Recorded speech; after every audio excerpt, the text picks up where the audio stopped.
10 సంవత్సరాలు ముఖ్యమంత్రి ఉన్న వ్యక్తి కంఫర్టబుల్గా కూర్చున్నప్పుడే అసెంబ్లీకి వద్దామని చెప్పి అనుకోవడంలో తప్పేముందండి? తప్పేం లేదుగా. ఇవాళ చాలామంది ఇవాళ జయలలిత కూడా అనారోగ్యంగా ఉన్నాడు, అసెంబ్లీ రాలేదు. ఇవాళ జగన్ వస్తలేడు అసెంబ్లీకి. వీళ్ళందరూ కేసీఆర్ ఆదర్శంగా తీసుకురా మరి ఎట్లా? దానికి అక్కడ రాకపోవడానికి ఇక్కడ రాకపోవడానికి తేడా మీకు ఇప్పుడే చెప్పిన. ఇక్కడ ఆయన తుంటి ఎముక ఇరిగిపోవడం వల్ల ఆ తుంటి ఎముక కావాల్సినంత సీటింగ్ అనేది ఆయనకు అడ్జస్ట్ ఉండి కంఫర్టబుల్ ఉన్నప్పుడే రాగలుగుతాడు. అది దానికి చెప్పుకుంటూ ఈ రిలేటెడ్ చెప్పిన. ఓకే, ఒకవేళ ఈ బడ్జెట్ అసెంబ్లీ సమావేశాలలో మీ పార్టీ ఏం లైన్ తీసుకుంది అని అంటే ఏ నిర్ణయం అంటే అసెంబ్లీ బడ్జెట్ ఏ విధంగా పెడతారు, దేనికి అలొకేషన్స్ ఏ విధంగా చేస్తారు, విద్యకి ఎంత ఇస్తారు, వైద్యానికి ఎంత ఇస్తారు, గురుకులాలకు ఎంత ఇస్తారు, లేకపోతే అనేక రకాల అలొకేషన్స్ ఉంటాయి. ఈ అలొకేషన్స్కి దేనికి న్యాయం చేస్తారు. హైదరాబాద్ సిటీకి ఏమి ఇస్తారు? పోయిన సంవత్సరం చాలా పెద్ద అమౌంట్ పెట్టింది హైదరాబాద్ సిటీకి. ఇప్పుడు ₹1 లేదండి. అబద్ధాలు. అంటే హైదరాబాద్కి అంత పెద్ద ఎత్తున పెట్టేసి ఇప్పటిదాకా రూపాయి ఖర్చు పెట్టలేదు. మళ్ళీ ఈ సంవత్సరం కూడా ప్రజలను అదే విధంగా మోసం చేద్దామని అనుకుంటున్నారా? ఇవన్నీ బడ్జెట్ పెట్టినాక కానీ తెలుస్తాయి. ఇవన్నీ అసెంబ్లీలో మీరు అడుగుతారా? ఖచ్చితంగా అడుగుతారు. ఖచ్చితంగా. ఎందుకు అడగమంటే నీ బడ్జెట్ పోయిన సంవత్సరం పెట్టినాం, ఈ సంవత్సరం దాకా ఏం చేసినావు, ప్రోగ్రెస్ ఏంది, మళ్ళీ ఈ సంవత్సరం పెట్టినాం, మళ్ళీ చూపెడుతున్నాం అంటే కేవలం ప్రజల్ని మోసం చేసినట్టే కండి. మూసి ఎక్కడ పోయింది? మరి మూసి అటే పోయి అటకెక్కినట్టుగా చేయండి. మూసి మేము ఏ రోజు కూడా మూసికి వ్యతిరేకం కాదు, కానీ మేము మూసికి వ్యతిరేకం అనేది ఆయన ప్రచారం చేయబోయిండు. మాకు నల్గొండ జిల్లా రైతులకు పంచాయతీ పెట్టబోయిండు. నల్గొండ జిల్లా రైతులకు ఎందుకంటే మురికి నీళ్లు మేము తాగాలనా, మురికి నీళ్ళతోటి మేము పంటలు పండించుకోవాలనా అని అక్కడ పాదయాత్ర చేసిండు. అంటే వాళ్లకు మాకు గొడవ పెట్టబోయిండు. అంటే క్లియర్ కట్గా జవాబు చెప్పినాం. హైదరాబాదులో మూసీ కోసం మూసీ నదిలోకి వస్తున్న మురుగునీరు శుద్ధి చేస్తానికి 3,800 కోట్ల రూపాయలతోటి దాదాపు 32 STPలకు శ్రీకారం చుట్టిందే కేసీఆర్ గారు. అందులో ఈ ముఖ్యమంత్రి గారు, కాంగ్రెస్ ముఖ్యమంత్రి గారు రేవంత్ రెడ్డి అయినాక 4-5 STPల్ని ముఖ్యమంత్రి గారు స్వయాన చేతుల మీకెళ్ళి ఇనాగ్రేషన్ చేసిండు. అవన్నీ గారు కేసీఆర్ గారి ఆధ్వర్యంలో మొదలైనవి.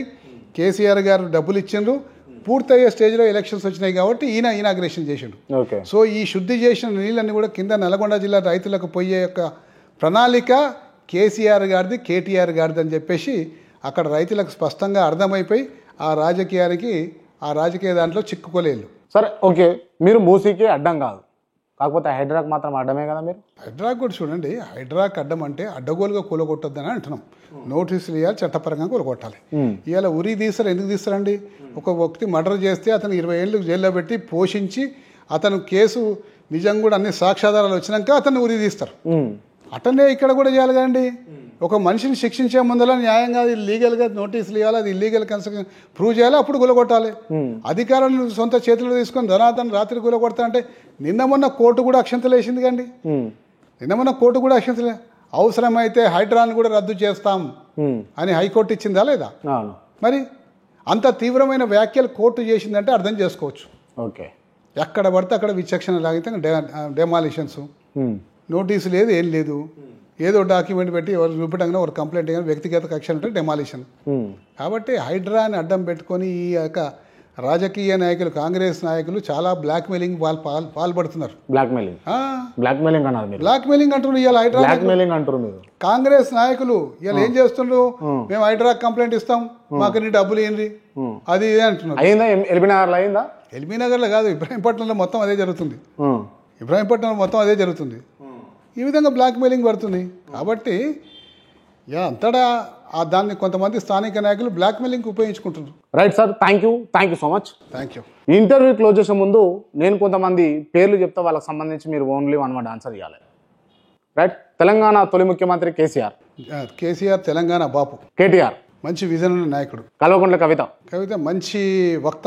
హరీష్ రావు కష్టపడే తత్వం ఉన్న మనిషి. రేవంత్ రెడ్డి మాట్లాడే తత్వం ఉన్న మనిషి. మధుయాష్కి ఏంటంటే ఆయన అన్నీ చేస్తాడు కానీ ఏమి చేయనట్టు కనిపిస్తాడు. అన్నీ చేస్తాడు.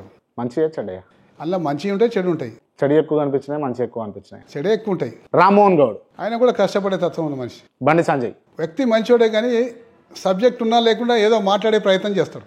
ఈటల రాజేందర్ జెంటిల్మెన్. ధర్మపురి అరవింద్ ఎక్కువ మాట్లాడతాడు. రఘునందన్ రావు సబ్జెక్టు మాట్లాడతాడు. ఉత్తమ్ కుమార్ రెడ్డి ఓకే.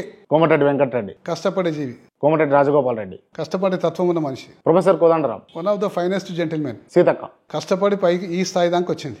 కుండా సురేఖ, ఈ మధ్యకాలంలో కాంట్రవర్సీ ఎక్కువైపోయింది ఆమె. పొన్నం ప్రభాకర్, నాతో పాటు ఎన్ఎస్సీ నుంచి ఈ స్థాయి దాకా ఎదిగినందుకు గర్వంగా ఉంది.